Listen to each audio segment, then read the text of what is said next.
இயேசுவின் பெயரால் நன்மை செய்யப்படுகிற பொழுது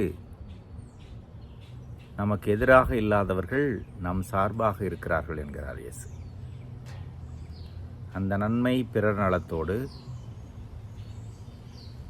பிறர் வாழ்வதற்கு வழிகாட்டக்கூடிய நன்மையாக, அது எந்த உதவியாக இருந்தாலும் சரி, செய்யப்படுகிற பொழுது அங்கே அன்புதான் பரிமாறப்படுகிறது. ஆனால் நாம் எப்பொழுதுமே ஒரு விதமான பிரிவினை எண்ணத்தோடு தான் இருப்போம். நாம் அவர்கள், இந்த பிரிவினை எண்ணம் மொழியினால், இனத்தினால், ஜாதியினால் அப்படியே குறுக்கிட்டே வந்தால், ஒவ்வொரு ஊருக்கு வந்தால் நீ என்ன வகைரா, நீ என்ன குடும்பம், அல்லது பணக்காரன் ஏழை, ஏதாவது ஒரு விதத்தில் பிரிவினை நாம் ஒரு பக்கம் நின்று மற்றொரு பக்கம் அவர்களை வைத்து தான் பார்க்க ஆரம்பிக்கிறோம். ஆனால் இயேசுவின் பிள்ளைகளுடைய மனதிலே இப்படிப்பட்ட வேறுபாடுகள் எல்லாம் இருத்தல் நல்லதல்ல. நேற்றைய நற்செய்தியில் பார்த்துக்கிட்டிங்கன்னா, சீடர்கள் தங்களுக்குள்ளே யார் பெரியவர்கள் என்று போராடி கொண்டதை வாசித்தோம்.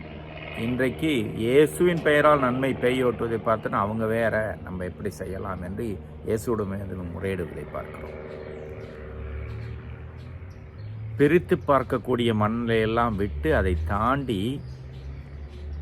இயேசு போதித்த போதனைகளை உள்வாங்கி அதை பிறருக்கு கொடுக்கக்கூடிய மக்களாக மாற வேண்டாதான் சீடருக்குரிய வாழ்வு. இந்த மனநிலை நம்மிடம் இருப்பது ரொம்ப ரொம்ப நல்லது. அது ஒரு பக்குவம்தான். பலருக்கு வராது, சிலருக்கு சில நேரம் இருக்கும், சில நேரம் இருக்காது. நாம் எப்படி என்று யோசித்து பார்த்துக்கொள்வோம். இயேசுவின் பிள்ளைகள் கடவுளுடைய பிள்ளைகள்.